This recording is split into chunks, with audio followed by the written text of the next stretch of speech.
शुरू करती हूँ अल्लाह पाक के नाम से। हज़रत मूसा अलैहिस्सलाम का जादूगरों से मुकाबला और उनका मुसलमान होना, इस मौजू के बारे में बात करेंगे।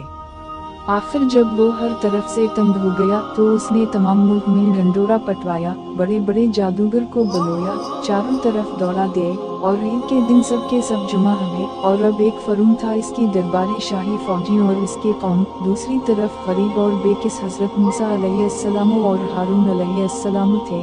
अल्लाह के सिवा मदद देने वाला ना था। जादूगरों ने नज़रबंदी करके अपनी रस्सियों और लाठियां डाल दी और देखने वालों को ऐसा मालूम हुआ सब दौड़ रहे हैं। हज़रत मूसा अलैहिस्सलाम पहले तो डर गए, मगर अल्लाह पाक ने कहा, तू ना डर, तेरी ही फतह होगी। तेरे दाएं हाथ में जो लाठी है उसे डाल दे कि ये सबको निगल जाएगी। जो कुछ इन्होंने बनाया है ये सिर्फ जादू है।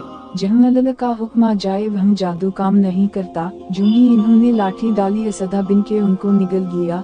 जादूगरों ने देखा तो वो सब हज़रत मूसा अलैहिस्सलाम के सामने सजदे में गिर पड़े और कहा, हम मूसा अलैहि और हारून अलैहिस्सलाम के रब पर ईमान ले आए। फरून ने गुस्सा से कहा, आपने रब मान लिया है, अभी मैंने हुक्म नहीं दिया था। वही तुम्हारा बड़ा है जिन्होंने आप सबको जादू सिखाया था। तुम सब ने मिलकर ये शरारत की है। तुम सबके हाथ और पाँव काट डालूंगा, तुम सबको सूली चढ़ा दूंगा। मगर उन जादूगरों पर इन धमकी का कुछ असर न हुआ। इन्होंने कहा, हमें कुछ परवाह नहीं, हमें अपने रब के पास जाना है और तो बस उसी जिंदगी तक चल सकता है। जो कुछ तुझे करना है कर ले, ए हमारे पालने वाले, हम तुझ पर ईमान ले आए हैं और जब हम पर मुश्किलें आए हमें सब्र देना और दुनिया से मुसलमान ही हटाना है। फरून ने उन जादूगरों जो मुसलमान हो गए थे उनको सूली पर चढ़ा दिया और उनके हाथ पांव कटवा दे। इतनी तकलीफों के होते हुए भी वो ईमान पर कायम रहे। इस वाकया के बाद भी फरून की कौम अल्लाह पर ईमान नहीं लाया और अपने गुरूर पर रही। अल्लाह बड़ा मेहरबान है, वो बार बार अपने बंदों को सीधी राह दिखाता है। इसके बाद अल्लाह पाक ने फरून और इसके कौम को डराने के लिए तरह तरह के अजाब भेजता रहा। कभी लोगों की नसीहत के लिए कहत डाल दिया और पैदावार की कमी कर दी, मगर जब उन पर कोई आफत आती तो यही कहते, मूसा अलैहिस्सलाम और उनके साथियों की नहुसत है।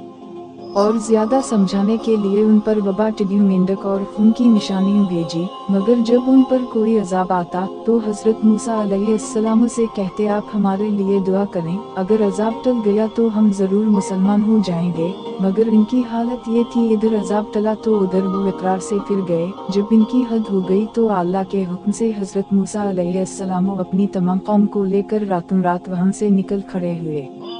फरून ने भी शरारत और जुल्म से इनका पीछा किया और सुबह होते ही उनको समंदर के करीब देख लिया। मूसा अलैहिस्सलाम के साथी चलाए कि हम पकड़े गए, तो मूसा अलैहिस्सलाम ने फरमाया, हरगिज नहीं, मेरे साथ मेरा रब है, वो मुझे रास्ता बता देगा। Thanks for watching, please subscribe my YouTube channel.